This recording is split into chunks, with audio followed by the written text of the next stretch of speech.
Adamga mana bu aka 53 kupe. Oqa onamga. Xo'p, mana bu en full komplektatsiyada olsiz, zo'rida olsiz 214.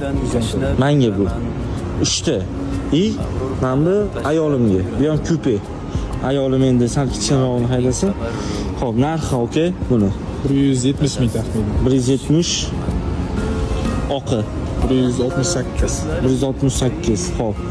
214 full 125 ming. 125. Xo'p, ayolimga kichkinasi 115 ming. 115 ming. Xo'p, 578 ming bo'pti aka. Xudo xolisa 1 million dollar pul bilan kelar ekanman yoningizga. 1 million bilan kelib, mana shu mashinani olib chiqib ketib, xo'p, qolganigami? Inshaalloh kelibdi yaxshi uchastkada. Inshaalloh. Bu ham ota-onamga aka. Yaxshi niyat qilib qo'ydim. Sizlar ham niyat qilgan bo'lsangiz, bitta like bosib qo'yinglar. Hammamizga kelib turib, xuddi shunaqa hisob-kitob qilib pulni sanab ketish nasib qilsin qarindoshlar.